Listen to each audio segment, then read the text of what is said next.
بسم الله الرحمن الرحيم، والصلاة والسلام على خير خلق الله أجمعين، نبينا محمد صلى الله عليه وسلم. أيها المشاهدون الأفاضل، أيتها المشاهدات الفضليات، السلام عليكم ورحمة الله تعالى وبركاته. قال تعالى بعد بسم الله الرحمن الرحيم: إن يريد إصلاحا يوفق الله بينهما، صدق الله العظيم. برنامج الصلح خير يرحب بكم، يرحب بكل من يتواصل معنا، يرحب بكل من يتصل بنا، ويرحب أيضا بكل من يلتقطنا عبر الأقمار الاصطناعية خلال هذا المباشر. وعلى مدار ساعة و10 دقائق إصلاح ذات البين فضيلة الدكتور السعيد بويزري، الرجل المصلح الذي يعود بنا دائما إلى الكتاب والسنة النبوية الشريفة والسيرة العطرة. البرنامج وعلى مدار ساعة كاملة من المباشر يعرض عليكم القضايا، الخلافات والنزاعات، ونبحث مع بعضنا البعض عن الصلح وإصلاح ذات البين. نستفيد دائما من كل ما يقدمه فضيلة الدكتور السعيد بويزري خلال هذا المباشر، ونستفيد أيضا بالاستماع إليكم وبالتواصل معكم من خلال هذا المباشر. لا بأس أن أذكر بالأرقام الهاتفية التي تشاهدونها وقد تعودتم عليها في أسفل الشاشة، وهي كالآتي: 021 37 42 87 021 37 45 64. ومن أراد أن يتصل من خارج الوطن يستعمل 00 213. نذكر بالبريد الإلكتروني لبرنامج الصلح خير، صلح@suntv.dz، وكذلك نذكر بموقع فضيلة الدكتور السعيد بويزري ب4 لغات: www.bouizri.net www.bouizri.net. مرحبا بكم في برنامج والصلح خير، ما نبدأ به هذه السهرة دائما، ونستفتح دائما السهرة، سهرة الصلح، بالترحيب بفضيلة الدكتور السعيد بويزري. مرحبا بك دكتور، كيف حالك؟ مرحبا أخت نجاة، الحمد لله. أنت بخير؟ بخير الحمد لله. كيف هي الأسرة التي تتنازع، وكيف هو المجتمع الذي ربما ينتظر إصلاح ذات البين من خلال برنامج والصلح خير؟ المجتمع له صور مشرقة، له وجه مضيء، نعم، يزرع الأمل. نسأل الله عز وجل أن يكون هو الأصل، ولكن أيضا له وجه آخر فيه نوع من الكآبة والحزن والإشكالات. نسأل الله عز وجل أن يوفقنا جميعا لإدراك خطورة هذا الوضع السيء، ونتعاون جميعا من أجل إصلاح ما فسد، وتعاونوا على البر والتقوى. بارك الله فيك دكتور. وبالنسبة لشؤون الأسرة كذلك دكتور، خلافات ونزاعات، ماذا يفعل الدكتور بالنسبة لهذه الخلافات والنزاعات؟ يعني أمام أضواء كاميرا برنامج الصلح خير في قناة القرآن الكريم، وبعيدا أيضا عن الأضواء فضيلة الدكتور يشتغل كثيرا في هذا المجال. تفضل دكتور. لك الفضل. الحمد لله أيضا في تحرك كبير على مستوى قطرنا الكبير، نعم، بجميع الوسائل المتاحة من أجل التعاون لإيجاد الحلول والتنسيق والبحث عن المخارج التي تخرجنا من وضع سيء إلى وضع حسن إن شاء الله، مع صعوبة الحركة في هذه الظروف التي نعيشها جميعا. حركة التنقل وهي صعبة جدا، ولكن نجتهد، فمن اجتهد وأصاب له أجران، ومن اجتهد وأخطأ فله أجر الاجتهاد. نسأل الله مزيدا من التوفيق. وفقك الله دكتور، وهذا هو فضل الإصلاح بين الناس. أيها الرجل المصلح الطيب يا دكتور، كل الناس تنتظر دائما هذا البرنامج وتستفيد من كل تدخلات فضيلة الدكتور السعيد بويزري. عند حسن الظن إن شاء الله الجميع المشاهدين والمشاهدات، ونكون في خدمة المجتمع والأسرة أيضا. دكتور، في الحلقة الماضية تحدثنا عن العنف ضد الأطفال داخل الأسرة، وقد وعدنا المشاهد الكريم بأننا سنخصص من خلال هذه السهرة نفتح ملف آخر، وهو ملف في غاية الأهمية كما يقول الدكتور سعيد بويزري، وهو ملف العنف المدرسي، العنف داخل المؤسسات التربوية. من المفروض دكتور أن المؤسسة التربوية مهمتها ووظيفتها هي تكوين الجيل الصاعد من تلميذ إلى طالب إلى يعني رجل يعتمد في علمه، وفي كل ما تلقى في المدرسة والجامعة يكون متخلق، وتعتمد عليه الدولة وتعتمد عليه أيضا الأسرة والمجتمع. إن كان دكتور معذرة، إن كان دكتور في هذا الوسط المدرسي هناك العنف بين المعلمين وبين التلاميذ، وبين التلاميذ والمعلمين لسنا ندري ما هي الأسباب. كيف يرى الدكتور وضعية المدارس إن انتهكت حرماتها من خلال هذه المعاملة السيئة الذي هو العنف داخل المؤسسات التربوية؟ تفضل دكتور. بسم الله والحمد لله والصلاة والسلام على رسول الله. معاشر المشاهدين الكرام، السلام عليكم ورحمة الله وبركاته.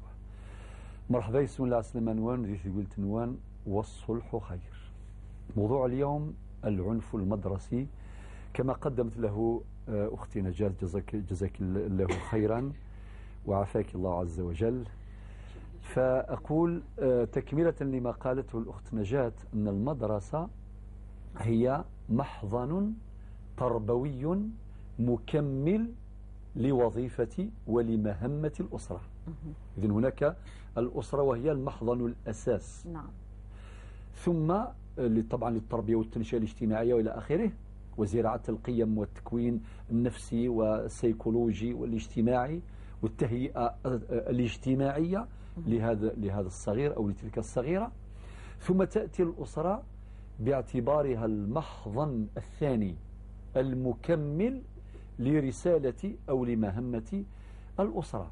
وكما قلت يا أختي نجاة صحيح، الأسرة من مقاصدها تكوين جيل يبني هذه الأمة ويبني الحضارة ويخدم المجتمع. ولكن للأسف ما نلاحظه خاصة في هذه السنوات الأخيرة، نلاحظ ظاهرة ليس فقط في المجتمع الجزائري بل هي ظاهرة عالمية. نعم. ظاهرة عالمية. نجد ألوانا من العنف. ذكرت فعلا 3 أشكال واضحة.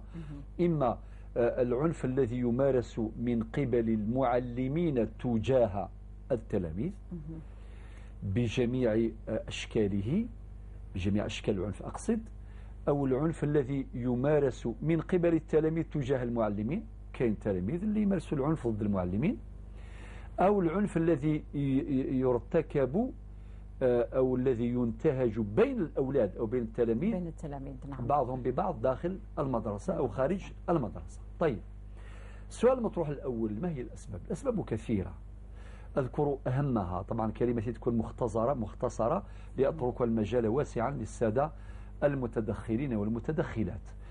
الأسباب كثيرة. من هذه الأسباب التنشئة التربوية الاجتماعية للمعلم أو للتلميذ. بمعنى إذا كان هذا المعلم نشأ في جو العنف سيمارس العنف بالتأكيد. نعم. وإذا نشأ الطفل أيضا في أسرته في جو العنف سيمارس العنف أيضا، إما ضد التلميذ زميله ولا ضد المعلم.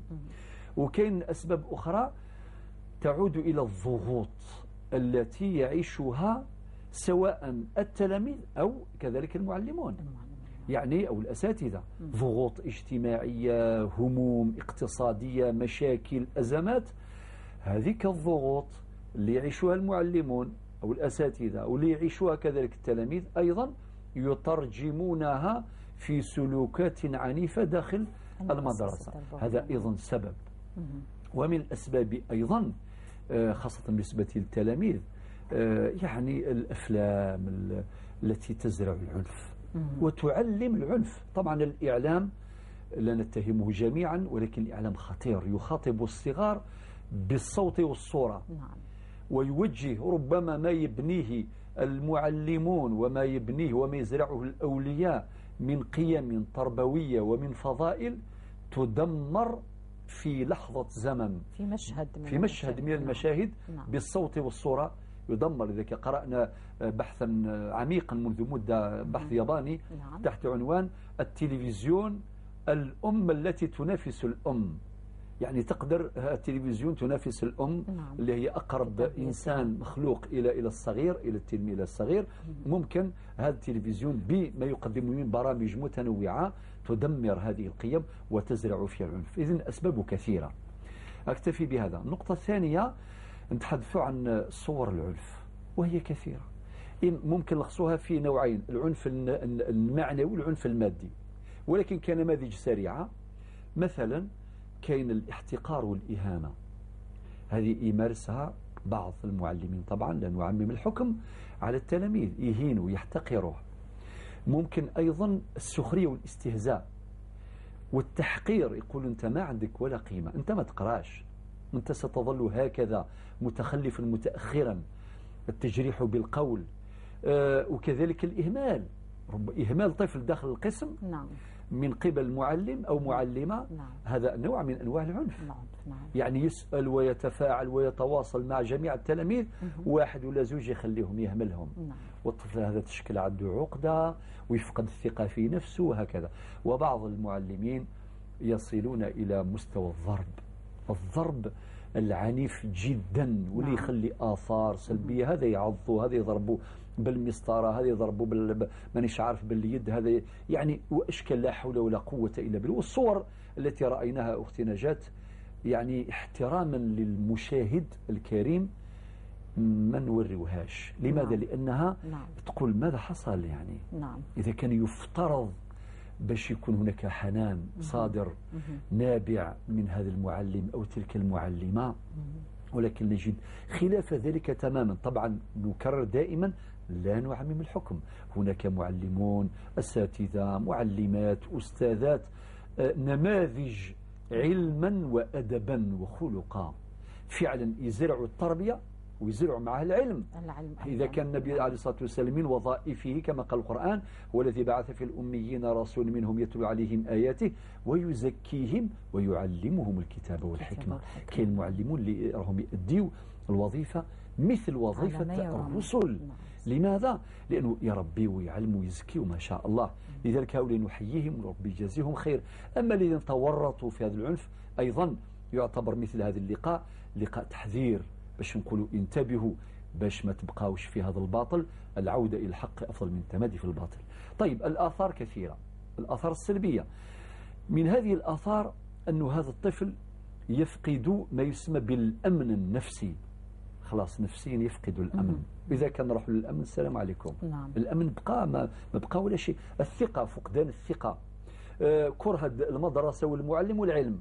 كاين يكرهوا كلش، يقول لك خلاص يعني واش بقى لي، يكره كلش. وبعدين هذا يؤدي به إلى التأخر، ما يوصلش في الوقت، يؤدي به إلى الغياب، ومع تكرار الغياب ممكن يوصل إلى التسرب المدرسي وأشياء كثيرة. وكذلك ضعف التركيز، ما يفقد لا كونسنتراسيون، التركيز في داخل المدرسة، وضعف التحصيل العلمي أو نقصان أو ضعف التحصيل العلمي. المهم آثار سلبية كثيرة جدا. أما الحلول أو العلاجات ممكن نقدموا وصفة ونتركوا المجال للسادة المشاهدين والمشاهدات. يعني كان هناك تدابير وقائية. يقول لك في المثل: الوقاية خير من العلاج. بمعنى كي تكون هناك تأهيلات، تأهيل مناسب للأسرة التعليمية، من خلال مهارات التواصل والحوار وزرع القيم والتعليم بالطريقة المنهجية، وكل هذه الأمور هذه أعتقد هي تدابير وقائية تخلينا نتفادوا كل هذه الأمور والمشاكل تاع العنف. طيب، أمر آخر: التنسيق الدقيق بين الأسرة التعليمية من جهة، معها الإدارة أيضا، وبين أولياء التلاميذ. كي يكون هذا التنسيق وتبادل المعلومات، أكيد هذا مثمر، سوف يثمر إن شاء الله تعالى ثمرات كثيرة جدا. وهناك أيضا تدابير علاجية. تدابير علاجية لأوضاع سيئة للغاية. هنا لابد أن يتعاون جميع الأطراف، الإدارة والأولياء والتلاميذ إلى آخره، من أجل إيجاد الحلول. وهنا ننبه إلى رسالة مهمة جدا: ضرورة استثمار نتائج البحث العلمي الجامعي. هناك بحوث أختي نجاة قيمة جدا، سوسيولوجية، سيكولوجية، ميدانية، قانونية، شرعية، تربوية، مفيدة جدا. نرجو استثمار نتائج هذه الدراسات وهذه الأبحاث العلمية المعمقة في إيجاد الحلول والعلاجات المناسبة لهذه الظاهرة المدمرة للأسرة وللعلم، للأسرة التربوية وللمدرسة وللعلم، باش نربط بين الجامعة والمجتمع. ما تبقاش هذه البحوث يعني في الأدراج نتاع الجامعات ولا في المكتبات نتاع الجامعة والسلام. لا، لازم تستثمر هذه النتائج. وأخيرا نرجع إلى الردع القانوني. إذا كان دائما نرجع له هو الخر، دائما نذكره هو آخر الحلول، فالكي آخر الحلول. نروحوا القوانين نتاع التشريع المدرسي، هناك تشريع مدرسي يبدا أن يطبق، وقوانين نتاع العقوبة ذكرنا مؤخرا المادة 314 وبعدها من قانون العقوبة الجزائري، وكذلك الاتفاقات الدولية. ذكرنا اتفاقية جنيف، يعلن جنيف لحقوق الطفل في 1934، يعلن حقوق الطفل في 1959 مهمة جدا، وكذلك اتفاقية حقوق الطفل في 1989 صادقت عليها الجزائر بعد أن دخلت حيز التنفيذ في 1990، وصادقت على الجزائر في 1992 في المادة 19 واضحة جدا تجرم كل ألوان العنف والأذى، وكذلك المادة 37 تجرم أيضا الإساءة أو المعاملة اللا إنسانية للصغار وغيرها. هذه المنظومة القانونية أيضا نستثمرها من أجل علاج هذه الظاهرة المحزنة جدا. بارك الله فيك. نشكرك دكتور على هذه المقدمة التي خصصناها للعنف المدرسي. إذن ارتفعت وتيرة العنف في بعض المؤسسات التربوية، فتحول العنف إلى كابوس يطارد الجميع، يطارد المعلم، مدير المؤسسة، الأولياء والتلاميذ. تابعوا معنا هذا الريبورتاج ثم نعود لمواصلة النقاش في برنامج والصلح خير.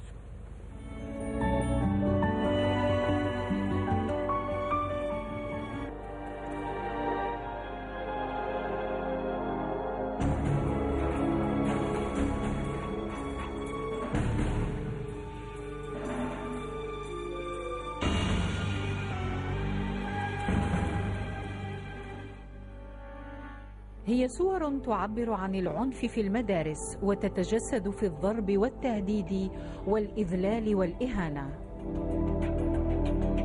نتأسف كثيرا لأن العنف في المؤسسات التربوية أصبح يتقاسم من طرفين، إما من طرف الأستاذ في بعض الأحيان يتعنف مع تلميذ تاعو، وفي أحيان أخرى التلميذ هو الذي يتعنف مع الأستاذ تاعو. العنف الممارس على التلميذ هو عنف جسدي بالضرب، يعني الركل، الرفس، يعني استعمال أساليب يعني متعددة للضرب حتى تصل أحيانا إلى إسالة الدم. عندنا العنف النفسي، يعني وذلك بالشتم، السب وألفاظ بذيئة ربما من الأستاذ. عندنا العنف التواصلي، وهو العنف الذي يكون داخل قاعة الدرس عندما الأستاذ لا يستطيع التواصل مع تلميذه بالحوار يعني البناء. طاقات سلبية حولت بعض المدارس إلى ساحات لتصوير مشاهد العنف، فأين حرمة المدارس يا ترى؟ هل الأستاذ بالخبرة تاعو في المؤسسة التربوية عاش قضايا تاع العنف بين مؤسسة التربوية وبين التلميذ، أو قضايا خلاف ونزاع بين أستاذ والتلميذ في استعمال العنف من أحد الطرفين؟ أنا عشت هذا الأسبوع في ثانوية من الثانويات، رجل استنجد بي عن طريق مكالمة هاتفية ويقول لي يا أستاذ أنا عندي بنت كل ما تدخل الثانوية في بيرتوتة تطردها الأستاذة. واتصلت أنا بالمراقب العام كإدارة ولقيت الأسباب أسباب واهية. ليس هناك قانون يخول الأستاذ أن يطرد التلميذ من القسم أو من الصف دون ما ربما علم إدارة.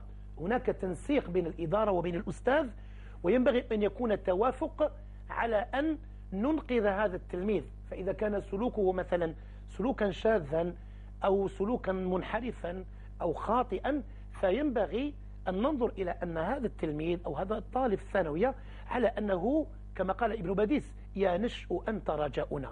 قرأنا عن الإمام مالك أن أمه كانت ترسله إلى حلقة ربيعة وتقول له بعد أن تعممه وأن تمسكه وتعطره، تقول له اذهب إلى الشيخ وقبل جبينه واجلس إلى الحلقة وخذ عنه أدبه قبل أن تأخذ عنه علمه. كما يوجد تلميذ عنده هذا السلوك العنيف، يوجد تلميذ آخر أو تلاميذ أخر.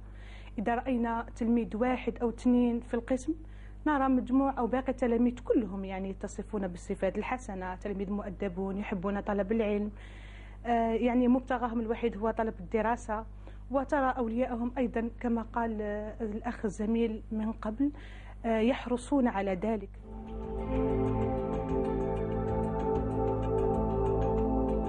رجاؤنا أن نصلح ما أفسده العنف أينما كان وحيثما وجد، وشعاع الأمل في هذا الرجاء.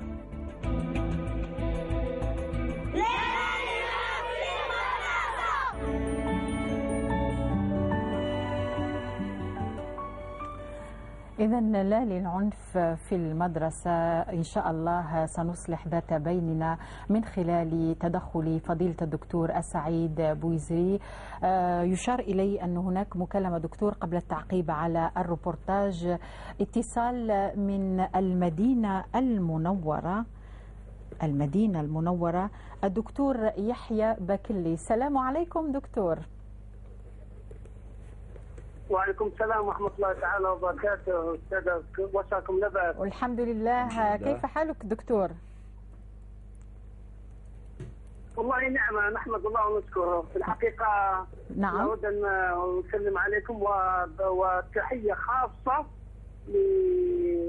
لأستاذي وحبيبي وصديقي نعم، وأخي الشيخ سعيد بويزري. بارك الله فيك أخي يحيى. يسعدني أن أكلمكم. في الحقيقة الآن في هذه اللحظات أنا في مكة المكرمة في البيت العتيق. منذ لحظات انتهيت الحمد لله من الطواف وأنا طالع إلى جبل الصفا، فكنا نعمل راحة وفي نفس الوقت إن شاء الله على كل الشيخ سعيد إن شاء الله يفتينا في حصة هل سألوا هل يجوز أن نرد على المكالمات تسعى تلفزيون القرآن أثناء مناسك العمرة. نعم يجوز. لا حرج، الحرج مرفوع على المكالمات. نعم بارك الله فيك. نعم دكتور. الحمد لله. يلا الحمد لله. الحمد لله. نعم دكتور، نحن نتحدث اليوم عن العنف المدرسي في المؤسسات التربوية، ونحاول إصلاح ذات البين يعني حتى لا يعود هذا العنف الشبح الذي يطارد الجميع. تقدر يعني تتشرف وتتفضل معنا بتعقيب من مكة المكرمة. بارك الله فيك دكتور يحيى بكلي، تفضل. إن شاء الله. إذا من البلد الحرام ومن بلد الأمن والأمان. نعم. أنا عندي لن أطيل عليكم. هذا العنف المدرسي طبعا له مسببات، تبدأ بالعنف المنزلي. نعم. ثم العنف الشارع يعني، وينتهي عند العنف المدرسي. وبعدين هذا العنف المدرسي يغذي العنف من جديد لما يخرج تلميذ من الثانوية أو المتوسطة، يغذي العنف في الشارع، وهذاك العنف يعود يرجع إلى البيت وهكذا. نعم. بعد تصير دوامة لا نهاية لها. نعم. طبعا الكلام ربما سنفصل في الأسباب والعلاجات في الحصة المقبلة إن شاء الله الثلاثاء المقبل. نعم. أنا اليوم عندي لكم فكرة. نعم. فكرة، أنا جئتكم بفكرة إبداعية على بال الواحد يقعد يطوف ويشتغل في مخه. نعم. في الطواف وجاتني فكرة إبداعية أرجو أتمنى من الشيخ سعيد يتبناها، يعني أول خطوة تفضل لنجاح هذه الفكرة أن يتبناها الشيخ سعيد ويزكيها، وهي نعم. أقترح عليكم فكرة تسمى نادي اطمئنان.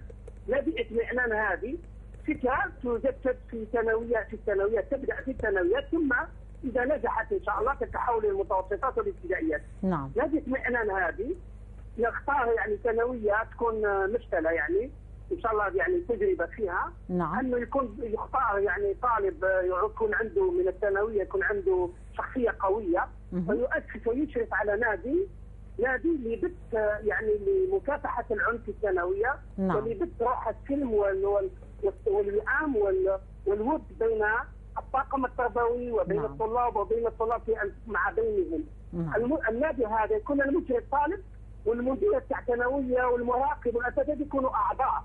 اعضاء في النادي. نعم. يعني خلونا من فكره ان كل مره لازم المدير هو يكون رئيس كل شيء. نعم. نادي الان هذا النادي يكون يتولى مبادرات، دورات مثلا، احيانا دورات للطلاب للتلاميذ الثانويه مثلا، يجيبوا لهم واحد كما الشيخ سعيد مثلا يعلمهم كيف يتدخل اذا وجد نزاع مناوشة بين طالبين، كيف يتدخل. نعم. يسموها مثلا برنامج اليس فيكم شاب رشيد مثلا. يكون مثلا فيه برنامج اخر موجه للامهات والاباء، في يعني من البيت التلميذ لما يوقظ يعني يستيقظ بهدوء ماشي بالعنف. نعم. ولما يخرج من البيت يخرج محصن، يعلمونه والديه كيف يحصنوه وهم يحصنوه. نعم. يعني في هذا النادي. نعم. كيفاش يستقبل وليده في البيت في الصباح الباكر، كيفاش يوجهوا للمدرسه. ويعني دورات من هذا النوع يعني تخلي الناس في البيوت وفي الشارع وحتى في المدرسه، دورات المراقب العام للاساتذه كيف يستقبلون مثلا كما هنا في المدينه مثلا في بعض الابتدائيات. نعم. المدير والطلبه والمراقبين والاساتذه كلهم في الساحه، اول شيء يديروا في الساحه يلقى لهم الاذكار الصباح، على بالك اذكار الصباح من الوسائل الفعاله لبث الهدوء والسلم ومواجهه العنف. اذكار الصباح يعني ابتداء من المدير وجميع المدرسه يرددوا معه. مثلا يعني يديروا هذا النادي يبث هذا النوع من العادات الجيده. نعم. هذه الفكره اللي حبيت طبعا بارك الله فيك. لها من خلال الصفحه، تكون صفحه للبرنامج في الفيسبوك. فكره مهمه. نعم دكتور يحيى. نجحت في الجزائر. نعم. فكره مهمه نتمنى يعني. يا استاذه. نعم. ايه في انا عارف بالذات يعني ممكن الفكره هذه كما هي تجسد. نعم. استاذه قراءه بتاع الصلح والخير في الفيسبوك. نعم. تنزل فيها وقام نديروا مسابقه او يعني اي سنه تحب ترشح روحها. نعم. تكون تجربه وانا مستعدين معكم يعني نساعدكم بالافكار. بارك الله فيك. وحتى بالمحاضرات عن بعد الى اخره. نعم. ولكن اول خطوه لازم الشيخ سعيد يزكي الفكره. ان شاء الله هو اقتنع سيرد على هذا المشروع دكتور. ان شاء الله باذن الله تكون ثانويه واحده بس تنجح فيها. انا متاكد بالفيسبوك يسووا لها تسويق والطاقم تاعكم ينزل بالكاميرا تعمم على المؤسسات الاخرى وتعملوا لها حصه. نعم. باذن الله ثانويه اخرى ان شاء الله. ان شاء الله دكتور. الشباب هذا اللي يسكنوا على فنون الصلح، فنون الصلح داخل الثانويه. نعم. ربما بعدين في الجامعه يكملوا المهارات تاعهم يصبحوا لها بعد خليفه للشيخ. بارك الله فيك دكتور. بارك الله فيك دكتور. بارك الله فيك. نشكرك على هذا التدخل من المدينة المنورة، ونشكرك على من مكة المكرمة هو الآن، ونشكرك على اقتراح هذا المشروع، ونتمنى أن يتجسد هذا المشروع في المستقبل القريب وسيرى فيه فضيلة الدكتور السعيد بويزيدي في برنامج والصلح خير. ربما نأخذ مكالمة أخرى ثم نعود إلى روبورتاج دكتور حتى لا نطيل على المتصلين. السيد مراد من ولاية تيزي وزو. ألو، السلام عليكم. السلام عليكم مراد، كيف حالك؟ والله الحمد لله، كيف حالكم؟ والله الحمد لله مراد، أنت معنا في برنامج والصلح خير، ونحن نناقش موضوع في غاية الأهمية والخطورة في آن واحد، وهو العنف المدرسي. مراد، إذا كان عندك تعقيب أو انشغال تطرحه البرنامج والصلح خير ونحن نستمع إليك، والدكتور معنا، تفضل. في بادئ الأمر أشكركم أختي نجاة على هذه الحصة المباركة مع دكتورنا وحبيبنا سعيد بويزري، الذي حقيقة له دور كبير في الصلح ونعرفه حقيقة في ولاية تيزي وزو. فنبارك لكم هذا العمل الذي إن شاء الله سيحقق إن شاء الله هدفه هو الرخاء الاجتماعي. نعم. الذي نأمله نحن إن شاء الله في مجتمعنا الجزائري. نعم. أولا أنا كطالب أردت أن نعم. طالب جامعي مراد؟ أيوة، طالب جامعي نعم. في الطب. نعم. في ولاية تيزي وزو. نعم، تفضل. أردت أن أشارككم بمشاركة صغيرة، خاصة نحن الطلبة لنا دور فعال في هذا الجانب. نعم. فحقيقة نحن نعرف أن العنف لحد أو وقت ما نعرف أنه بين التلاميذ أو المعلم نحو التلميذ، ولكن في الوقت الأخير عرفنا أنه ظاهرة خطيرة، وهي أنه التلاميذ ولا الطلبة يعتدون على المعلم الذي وصفه الرسول صلى الله عليه وسلم أنه من ورثة الأنبياء. نعم. فهذه الظاهرة أردت أن أركز عليها ذلك التركيز الكبير. نعم. لكي نجد لها حلا في المستقبل. نعم. هذا من جانب. من جهة أخرى أردت أن أركز أنه في تعريفنا للعنف عامة نعم. نركز على العنف الجسدي وننسى جانب كبير، وهو العنف الأخلاقي والعنف اللفظي الذي نعم. نعرفه في مجتمعاتنا، وخاصة الآن في الجامعة أو المدرسة. العنف اللفظي. نعم. الشباب. نعم. فالمدرسة والعنف شيئان نقيضين، فاجتمعا في العنف المدرسي، فهذه هي طامة الكبرى. حقيقة في المدرسة تحقق ذلك بناء الإنسان التربوي والأخلاقي والجسماني، أما العنف فيهدم كل شيء. فإن اجتمع هذا الشيئان في العنف المدرسي فحقيقة طامة كبرى. نسأل الله سبحانه وتعالى أن نجد لها حل إن شاء الله. نحن أنتم كمختصين ونحن كشباب نعم. عاملين إن شاء الله في هذا الجانب. فيجب علينا أن نجد لها حلولا آنية تحل هذه المشاكل، وحلول إن شاء الله في المستقبل، من أجل أن نجعل الجامعة والمدرسة ذلك الصرح الذي يحقق التربية والوعي الاجتماعي. نعم. كي نخرج للمجتمع. فلذلك يجب أن تكون نواة داخل المدرسة وداخل الجامعة تحقق ذلك الوعي الاجتماعي وتخرج به للمجتمع. نعم. فتحقق ذلك الهدف إن شاء الله. إن شاء الله. إن شاء الله نحقق كل الأهداف التي يبرز من خلالها الإصلاح والصلح، وننتهي في نهاية المطاف إلى يعني استنتاج أن العنف ليس بالشيء الجميل، وإنما يضر المدرسة، يضر المعلمين، الأولياء، التلاميذ. والدكتور تستفيدون من خلال تدخلاته في برنامج الصلح خير.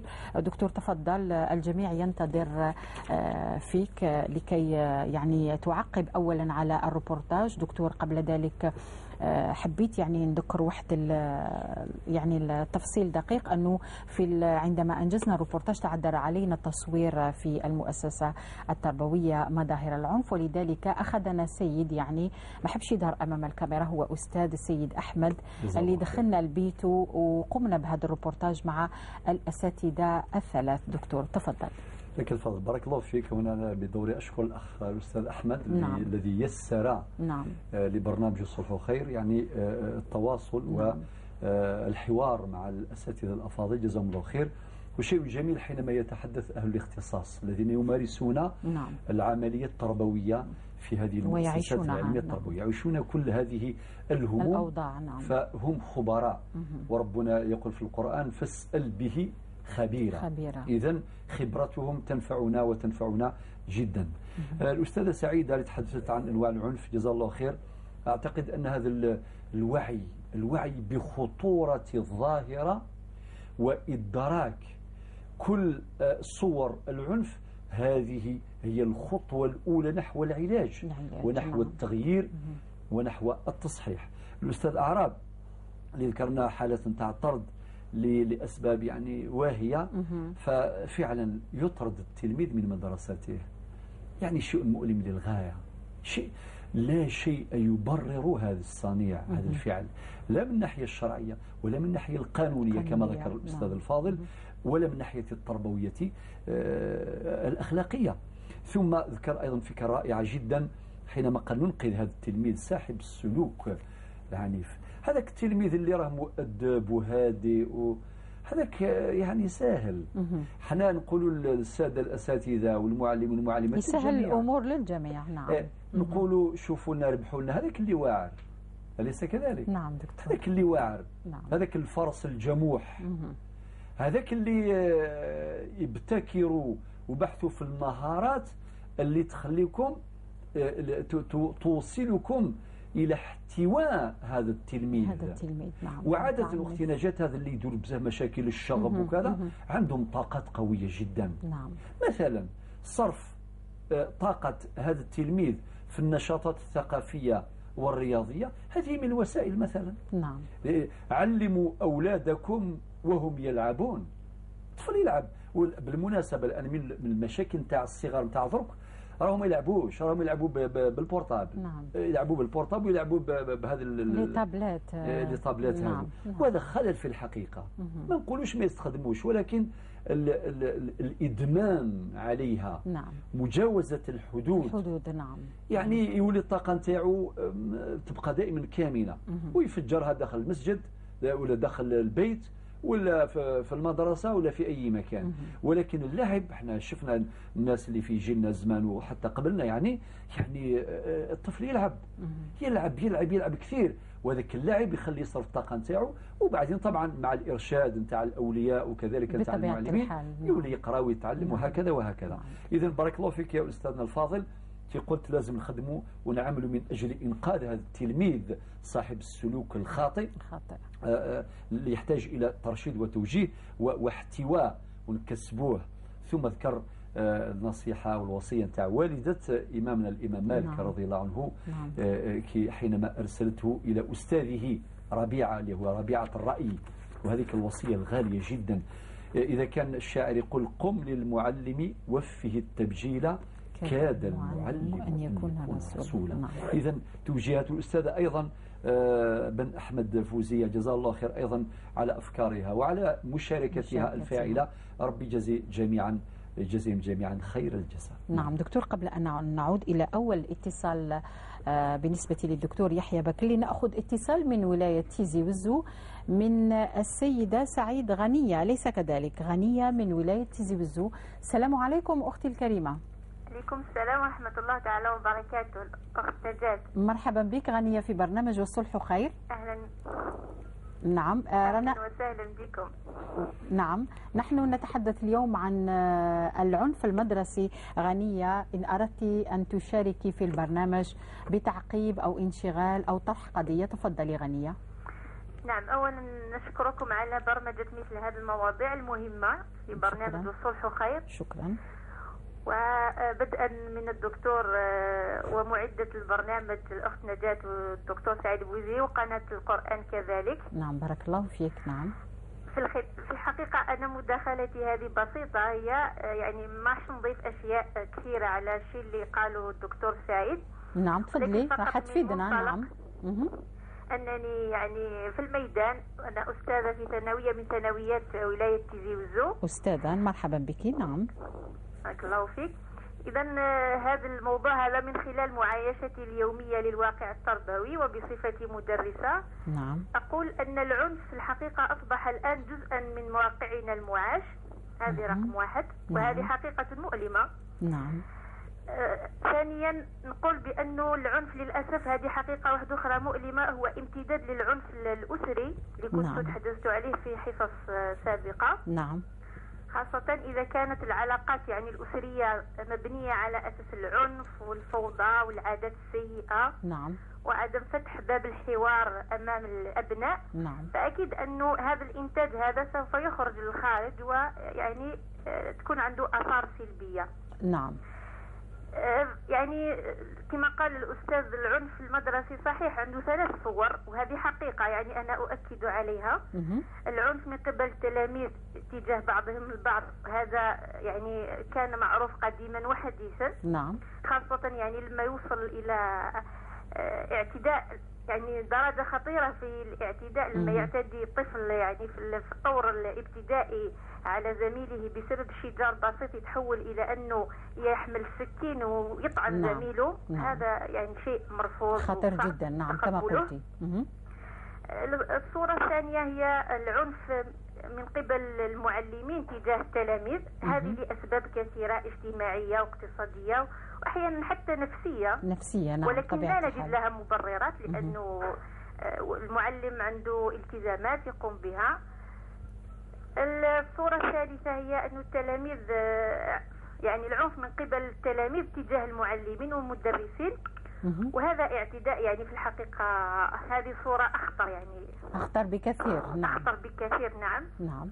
خطر باش يوصل تلميذ يضرب المدرس، معناه هناك شرخ في تجاوز للحدود. التربوي ولا الاجتماعي ولا في التكوين يعني النفسي للطفل. نعم غالية. يعني في الحقيقة أسباب العنف كثيرة، العنف المدرسي، وقد ذكر البعض منها الأستاذ وذكرت أنت أيضا. نعم. أنا في الحقيقة نشوف بأنه السبب الرئيسي هو خلل تربوي. خلل تربوي. نعم. خلل تربوي في مفهوم العملية التربوية وأساليبها، خاصة عند الأسرة بالدرجة الأولى عند الأبوين. نعم. مثلا كزرع ثقافة العنف والعنف المضاد، كما يعني والتساهل في قبول إلحاق الأذى بالآخرين، سواء كان أذى جسدي أو نفسي. إسماعهم الكلام البذيء والسخرية والاستهزاء كما ذكر الأستاذ. نعم. وفرض الرأي بالقوة. نعم. وكل هذه الأسباب. نعم. نعم. كاين كذلك أسباب أخرى كالاضطرابات النفسية، الحالة الاجتماعية، وكاين مشكلة واحدة أخرى في المدرسة هي مشكلة تعاطي المخدرات. نعم. يعني الحقيقة هذه صعب نذكرها، ولكنها للأسف هي حقيقة، ولكنها الطامة الكبرى في الوسط التربوي. بارك الله فيك غنية من تيزي وزو، وأستاذة اللي أفدتينا كثيرا بهذا الطرح، ونحن سننظر فيه من خلال برنامج الصلح خير، وسيرى فيه فضيلة الدكتور السعيد بويزري. دكتور، نعود إلى الدكتور يحيى بكلي. أول اتصال كان بالنسبة للدكتور جملة من الاقتراحات، بدأ بالعنف المنزلي ثم العنف في الشارع ثم العنف المدرسي، والقائمة طويلة. تفضل دكتور. نعم. فعلا نحيي نحن دورنا الأستاذ يحيى، ونحيي جميع المشاهدين جميع المشاركين الذين شاركوا والذين لهم نية المشاركة في الأجر الثابت إن شاء الله لحديث النبي عليه الصلاة والسلام: إنما الأعمال بالنيات وإنما لكل امرئ ما نوى. من أهم الأفكار التي ذكرها الأستاذ يحيى جزاه الله خير انتقال العنف، حضور العنف في جميع المجالات. نعم. هنا الخطر. معناها داخل المدرسة، في الشارع، في المسجد، في السوق، في كل مكان. هذا أمر محزن للغاية. معذرة دكتور إذا سمحت، تريد أن تواصل أو نأخذ مكالمة كما تشاء؟ المكالمة نعم. الأستاذة يقول سعيد، الأستاذة دليلة من أيضا من نفس الولاية، من ولاية تيزي وزو. السلام عليكم أختي الكريمة. السلام عليكم أخت نجاة. نعتذر عن الانتظار دليلة. تفضلي أستاذة. السلام عليكم. السلام ورحمة الله تعالى وبركاته. السلام عليكم فضيلة الشيخ. مرحبا. وعليكم السلام ورحمة الله. نعم. بارك الله فيكم. بون جو ميكسكيز أنا ما جو ميتريس با تري بيان لا لونغ عرب، ولكن إذا تسمحوا لي نخلط شوية بين العربية والفرنسية.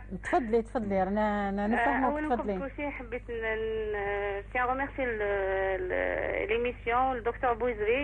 Donc merci le docteur Bouizri avec un grand M على كل ما يقوم به فضيلة الشيخ في الميدان، في التلفزيون، في الميديا. بارك الله فيكم. وفيك بارك. نعم. دونك أنا حبيت ندخل فيما يخص يعني العنف في المدرسة. العنف المدرسي. يعني على كل حال في المقدمة الدكتور بوزي n'a rien laissé، c'est-à-dire pratiquement il a tout dit. ولكن حابة نضيف بعض الإضافات فقط. تفضلي. بون كما قالت الأخت رانيا، العنف المدرسي ماشي جديد، يعني c'est quelque chose d'ancien mais on n'en parlait pas beaucoup avant. نعم. mais là maintenant ça devient très dangereux parce que كما قالت الأخت رانيا خلاص وصلنا للقتل في المدرسة. نعم. وحابة نضيف فقط على ما قالوا الدكتور بويزري. effectivement العنف يكون فيزيك، مورال، فيربال. كاين ظاهرة أخرى يمكن ما ذكرناهاش، هي ظاهرة الغاكات. عندما الطفل الصغير يهدد مثلا لازم يشري الأمانة تاعو، السلامة تاعو، لازم يدفع لأصحابه دراهم كل يوم باش ما يضربوش. هذه ظاهرة شائعة ولكن ما نذكروهاش بزاف. خطيرة هذه. خطيرة جدا. نعم. هذه. نعم. يضطر الطفل باش يسرق من الدار، يجيب أشياء باش يعطيها لزملائه باش يشري سلامته. نعم. فيما يخص الأسباب الأخت نجاة، الأسباب كثيرة يعني كما قالت الأخت رانيا. ça peut être des problèmes d'éducation, ça peut être des problèmes de troubles psychologiques. والعنف ثاني كما قال دكتور بويزري عنده ظواهر كثيره. يمكن العنف بين التلاميذ، وكان العنف بين الاساتذه والتلاميذ. يعني نعم. يمكن التلميذ يكون عنيف يمارس العنف ضد الاستاذ، بصح يمكن الاستاذ هو اللي يكون يتعنف مع التلميذ. نعم. نعم. دونك نعم. انا حابه نحضر فيما يخص دور الاستاذ، نركز بيسك هضرنا على النقاط الاخرى ما نعاودش عليها. نعم. ما هو دور الاستاذ؟ طيب فوالا دونك نعم. الاستاذ افون تو سادير اونسينيي سي افون تو ادوكي. هذا رايي الخاص. نعم. قبل ما نكونوا اساتذه لازم نكونوا مربيين. مي مالوغوزمون كي نشوفوا الاستاذ هو اللي يسبق للعنف، الوغ كو سي لي كي دوات ليكزومبل. نعم. كي الاستاذ هو اللي يهين الطفل، كي يقول له انت ما تفهمش، انت ما تعرفش، لازم تبقى في الدار. وحنا العنف اللفظي. الطفل نعم. في الابتدائي ولا في الكوليج في السيام اللي تونتران سو كونستروير. نعم. راهو يبنوا شخصيته. كي الطفل عنده 12 سنه 13 سنه يبهدلوا الاستاذ قدام التلاميذ. نعم. راهو يكسروا داخل يجرحوا. نعم. دونك واش رانا نسناو؟ سي كوا لا رياكسيون دان انفون كي ريسوا سو جور دو il va réagir soit violemment soit verbalement soit physiquement soit donc en tout cas une violence on reçoit une violence envers une violence. et puis حابه نقول ظاهره انا استغربت لما شفت برنامج التلاميذ الابتدائي سنه اولى وسنه ثانيه عندهم درس على الاحترام. نعم. في المدرسة. نعم. كيفاش نكونوا في المدرسة، الاحترام، عدم الاستئذاء، عدم الضرب. ولكن ماذا لاحظت التلاميذ يحفظوا الدرس. نعم. يحفظوه. قال الرسول المؤمن من سلم المسلم من سلم المسلم من يده ولسانه. صح. يحفظوه للاختبار، ولكن ربما في التطبيق ما كاش. نعم. ما كاش. نعم. أنا مثلا ما كانش هناك كما قالت الاخت ثانيه الاستاذ يفتح حوار مع التلاميذ. نعم. باللغه اللي يحبوها، يعبروا عن فهمهم للعنف. نعم. ومن خلال فهمهم اذا كان صحيح او خطا الأستاذ يحاول يصحح هذا الفهم. نعم. بارك الله فيك. واخر نقطه حابه نعم. والتي هي نحن نعلم يعني من مده اخيره المدارس يعني راهي رايحه جابت دي بسيكولوج بور انفون دون لي زيكول. نعم. ولكن انا اسال يعني لو رول دو سي بسيكولوج دون لي زونفون، ومن شويه الدكتور بوزري قال الوقايه خير من العلاج. نعم. Justement le rôle de ces psychologues qu'on ramène dans les écoles, c'est d'essayer de déceler quels sont les enfants qui ont un profil difficile. Donc lorsqu'on sait qu'un enfant a un profil difficile, qu'il est violent, qu'il a des difficultés à la maison et que on peut agir, c'est-à-dire faire des choses pour essayer de prévenir le comportement de ces enfants. مثلا كي نقول الأستاذ بالك الطفل هذا راهو عنده مشاكل عنده هكذا ما لازمش تكون معاه صعب. ولكن الظاهره الاخرى نجد سي كو لي جون هذول راهم يجيبوا في لي زيكول سي دي جون دو 22 ans 23 ans خرجوا صافي با لونطون من ربما هناك نقص في التكوين. نعم. ما عندهمش ماشي متكونين. نعم. غنيه. دونك صدير واش رايحين يديروا هما؟ بارك الله فيك. بارك الله فيك.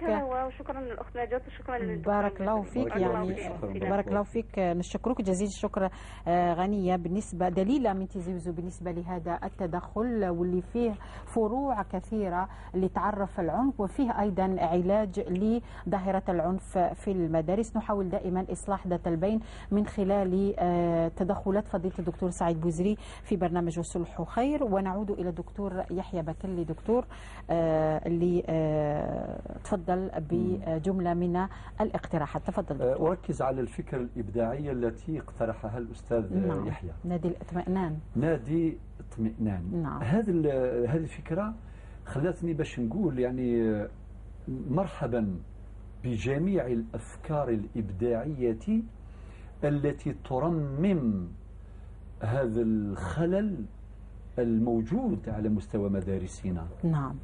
لماذا؟ لأنه علاش قلت هذا الكلام؟ لأنه زمان الأمر بسيط يعني ونكرر دائما ذلك. نعم. التربية ميسرة فيما سبق، ولكن الآن لا، صعبة.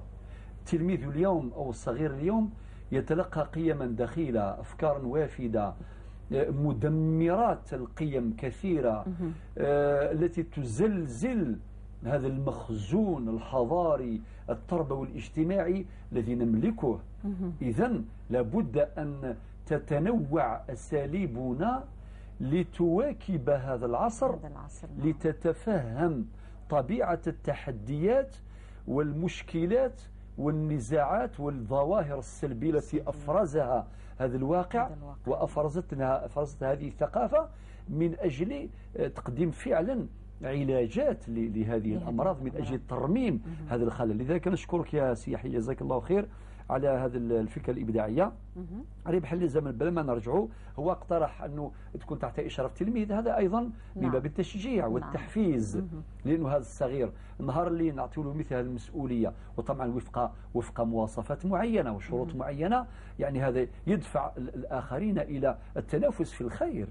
التنافس في الخير، وقد يكون ذلك المدير أو ذلك المؤطر أو ذلك المعلم عضوا في هذا النادي، يعني أمر ممتاز من خلال البرامج الهادفة التي والدورات التدريبية وكذلك البرامج الهادفة الهادئة التي تقدم. وأشار أيضا إلى أذكار الصباح، سبحان الله، يعني هذه فكرة جيدة جدا أيضا. وهي يعني نبينا صلى الله عليه وسلم كان حريصا عليها، على هذه الفكرة، فكرة الأذكار. الإنسان يذكر الله عز وجل. إذا كان واحد الإنسان كي يبدأ برك يعني يستيقظ، أول حاجة يقولها لربي سبحانه: الحمد لله رد علي روحي وعافاني في جسدي وأذن لي بذكره. كي يصلي يقول: اللهم أعني على ذكرك وشكرك وحسن عبادتك. إذن أذكار الصباح بما فيها طبعا الآيات القرآنية التي أرشد النبي عليه الصلاة والسلام إلى قراءتها، وكذلك الأذكار المأثورة عن النبي عليه الصلاة والسلام، فعلا هي أذكار تجعل الإنسان موصول بالله عز وجل أولا. ثانيا تجعله يذكر الله سبحانه وتعالى باستمرار، ويذكر وحيه الطاهر، ويتربى ويهذب سلوكه من خلال هذه الأذكار التربوية. أشكرك يا الأخ يحيى على هذه المشاركة الطيبة. واختمها بالتكوين على فنون الصلح، عجبتني. نعم، هذه أيضا مهمة جدا. صحيح، بارك الله فيه. باش تكون لا روليف حقيقة. لماذا؟ لأنه إذا كان هذه النزاعات موجودة في المجتمع، يعني يتصدى لها الكبار. يعني كبار السن أقصد، وكذلك اللي عندهم خبرة وتجربة، وكذلك في الثانوية ولا في المتوسطة. لماذا ما تنصرف جهودنا إلى بناء وتكوين مثل هؤلاء الصغار، تهيئة هؤلاء الصغار باش يتولاوا هذه المهمة منذ الصغر. وطبعا اللي تربى عليها منذ الصغر أكيد سيتمكن إن شاء الله حين ما يكبر في سنه ويبقى يكون خادم لهذا المجتمع، ويكون رجل صلح في المستقبل إن شاء الله. نعود إلى الاتصال الثاني في برنامج الصلح خير، وهو من الطالب الجامعي مراد، اللي يقول باللي اللي طلب دور فعال لعدم يعني التعايش مع العنف، وهو كذلك أعطى قائمة من الاقتراحات. دكتور تفضل حتى لا نطيل على المشاهد. نعم، بصراحة يعني الأخ مراد جزاه الله خير، طالب جامعي له هذا الوعي، هذا الذي نريد. نعم، حينما يكون الطالب في هذه المرحلة واعيا بهذه الظواهر السلبية، سواء داخل المدرسة أو داخل الجامعة، لأن هذا العنف ينتقل من المدرسة الابتدائية إلى المتوسطة إلى الثانوية إلى الجامعة، وبعدين إلى الشارع إلى السوق إلى كل مكان. فمثل هذا الوعي يعني نثمنه، نقول لك يا سي مراد جزاك الله خيرا، وربي يزيدك من كل خير إن شاء الله، وأن يجعلك من أعلام الهدى إن شاء الله تعالى. أما العنف اللي قلت العنف يهدم كل شيء حقيقة. العنف مدمر، يدمر الكيان النفسي للتلميذ أو لأي إنسان يمارس عليه العنف، ويدمر أيضا كيانه المعنوي، ويحرم المجتمع من طاقاته الإبداعية، من مهاراته، من خيراته. الإنسان الذي مورس عليه العنف خلاص يولي خسارة، يولي طاقة معطلة. فأشكرك على هذا البيان. أما كي قلت المدرسة والجامعة لازم يخدموا جميعا من أجل تحقيق الرسالة، رسالة المدرسة ورسالة الثانوية والمتوسطة والثانوية في المجتمع. فبالتالي إذا كان غابت هذه الرسالة، غابت هذه الأهداف، ما يكونش هناك خير. ولكن لابد أن نشعر بخطة الوضع ونتعاون جميعا من أجل تحقيق هذه الرسالة. طيب دكتور، قبل أن نمر إلى غنية من تيزوزو، كنت أود نطرح سؤال لفضيلة الدكتور سعيد بوزري. هل الدكتور عاش قضية من قضايا العنف المدرسي من بين القضايا التي هي بين أيدي الدكتور وفي المكتب أيضا؟ نعم. نعم. هي قضايا كثيرة، أذكر على سبيل المثال. نعم. قضية من الناحية يعني أود معرفة من الناحية القانونية. نعم. حتى يتفضل الدكتور. نعم. بتفسير كل الأمور في البرنامج. أولا يعني عندنا في ظواهر العنف كثيرة جدا، أذكر. نعم. على سبيل المثال. نعم. مثال يحضرني الآن وهي أمثلة كثيرة. تلميذ ما أداش واجباته، غفل، تهاون. الآن المعلم كيف يتعامل مع هذا التلميذ الذي لم يعني يستجيب لطلب الأستاذ أو المعلم ولم يؤدي الواجبات نتاعه، ما خدمهاش. هناك عدة أساليب بناءة، ولكن هذا المعلم مثلا دار سلوك عنيف جدا، قال له ترك تلعب وكذا وتلعب إلى آخره، قال له نعم لعب. وبعدين قال له كيف لقيت الوقت للعب ولم تجد وقتا للدراسة أو لتحضير الواجبات. نعم. وطبعا هذا التلميذ بكل تلقائية قالوا نعم، يعني بالنسبة للعب أولى. السؤال المطروح هنا، لماذا المعلم يحرج التلميذ باش يقول خير شكون اللي مليح، القراية ولا اللعب؟ هذا خطأ تربوي خطير في المنهج. يعني لا في المنهج. نعم. لأنه التلميذ يلعب ومن حقه أن يلعب ما دام هو صغير، ولكن المعلم لازم يوجه توجيه آخر، يقول نعم اللعب له وقته، عندك حق تلعب، وهذا يدخل في تحقيق توازن النفسي نتاع الصغير. من عوامل تحقيق هذا التوازن هو اللعب. لذلك ما تخليش يختار وإلا يكره هذه الدراسة. نعم. ويمكن أن يوجهه بعد ذلك باش يخلي الوقت المناسب، يعني يوزع وقته بين اللعب وبين تحضير الدروس وأداء الواجبات، وإذا كان هذا المرة ما أداهاش يأديها مرة أخرى. نعم. يحاول يكسب قلبه. لأن الحنان كما دائما نكرر دائما، أزمتنا أزمة حنان. نعم دكتور. أزمة حنان، بالحنان نكسب قلوب الإنسان. هذا كي يكون إنسان كبير، الشاعر يقول أحسن إلى الناس تستعبد قلوبهم، ولا طالما استعبد الإنسان إحسانه. والنبي عليه الصلاة والسلام وش يقول؟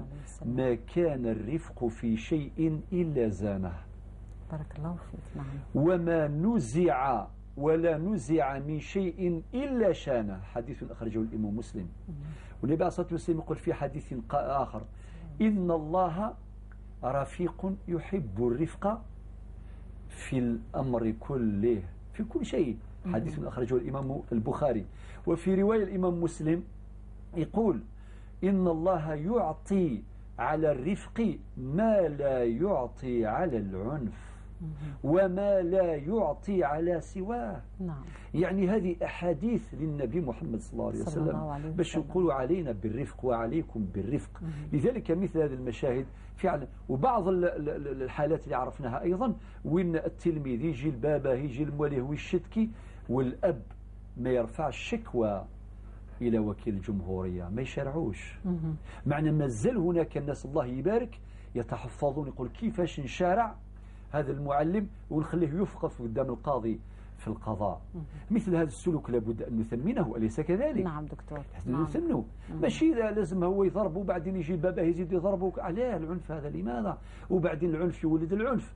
معنى رانا نهدي للمجتمع، دكتور. نهدي للمجتمع. نعم. يعني قنابل موقوتة. نعم.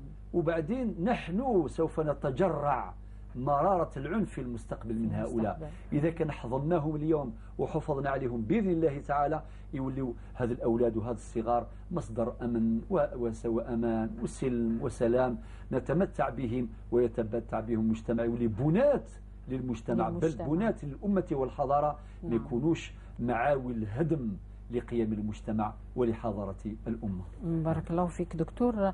يشير سعيد أنه فيها مكالمة. سعيد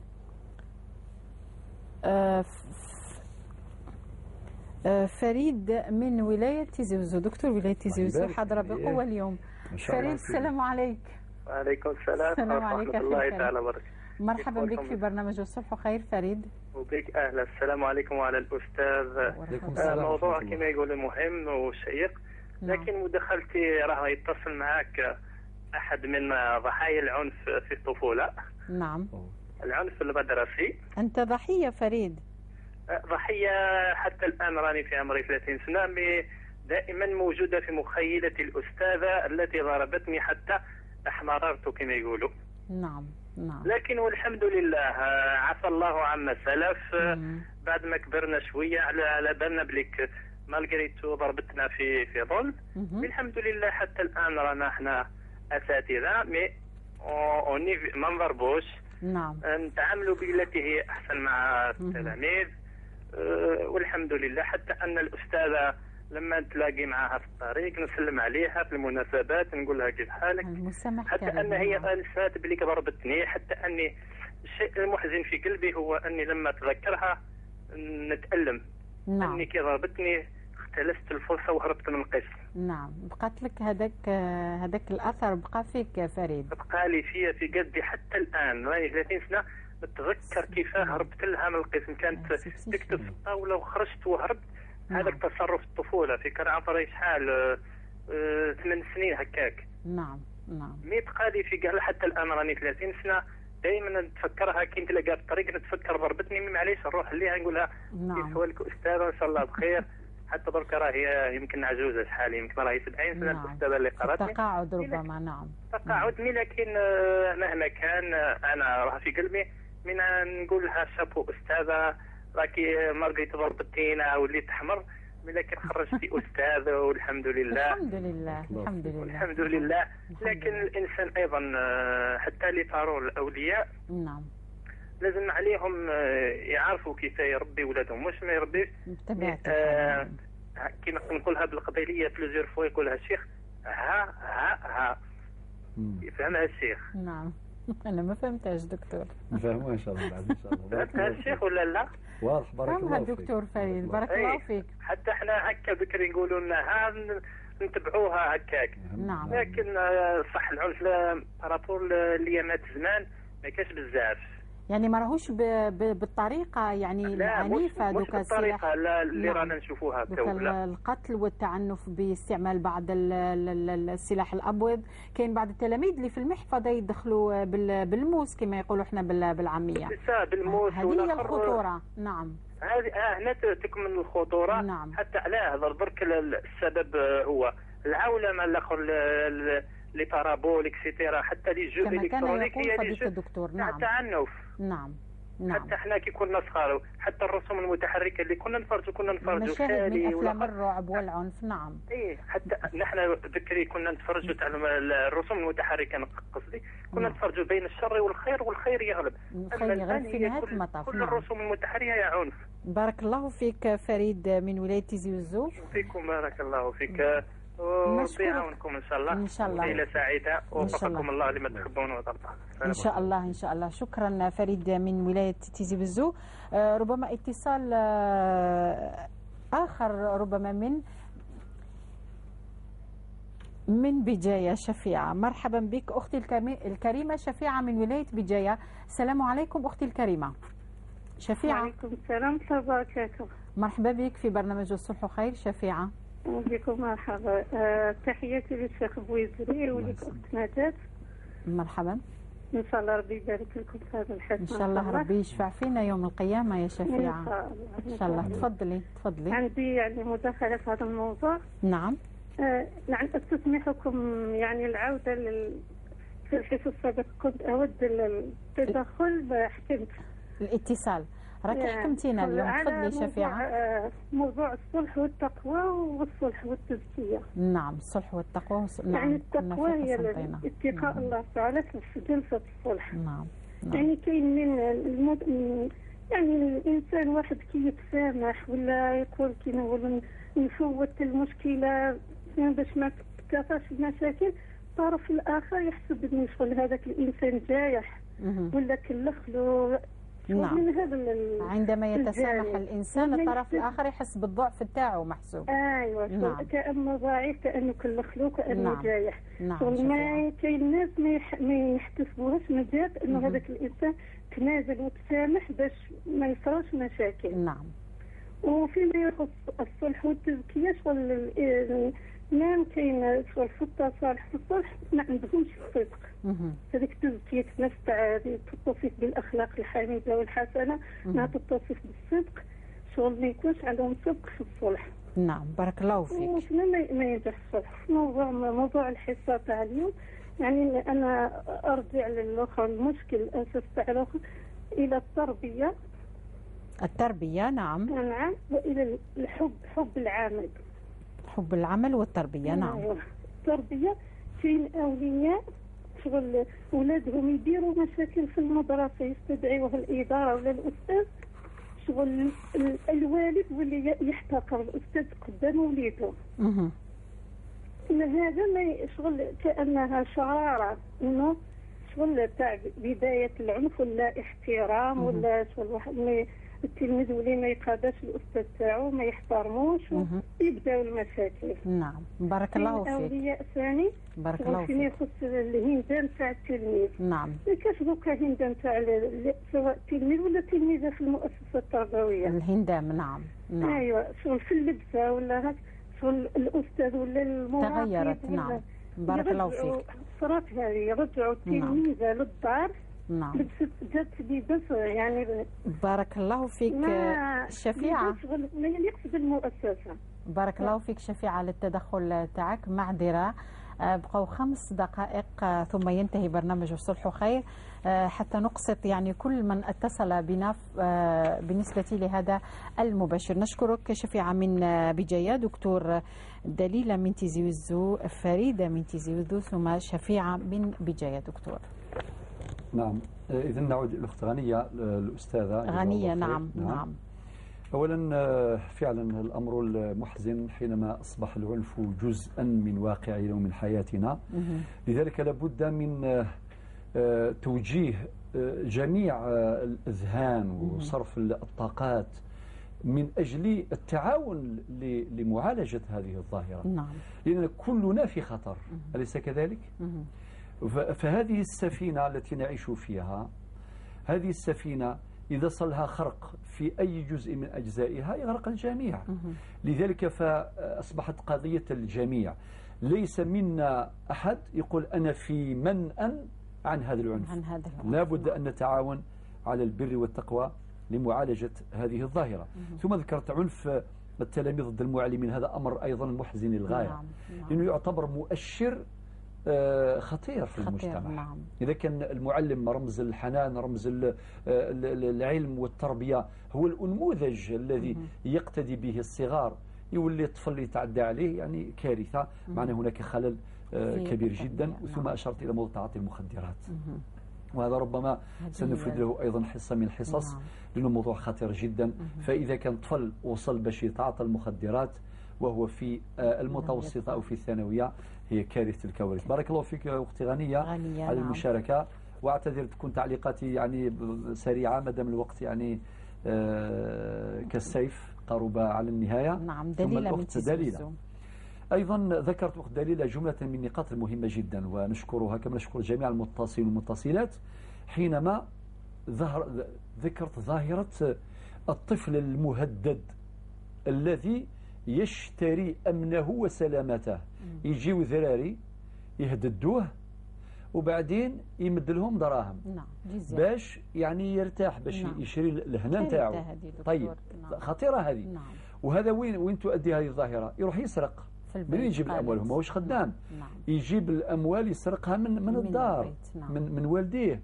فبالتالي إذن هذه ظاهرة مهمة، نشكرها جدا على أنها انتبهت إلى هذه الظاهرة الخطيرة جدا. ثم ذكر دور المعلم والأستاذ. حقيقة نحن لا نطالب الآن الصغار باش هما صغير يعني الذي يربي والذي يرشد والذي يوجه هو الكبير. لذلك العبء والواجب والمسؤولية ملقاة، كل ذلك ملقى على كواهي المعلمين والمدرسين. ثم ذكرت أنه هذا كي يقراو الدروس نتاع الاحترام وكذا وكذا، ولكن في الميدان ما كانش.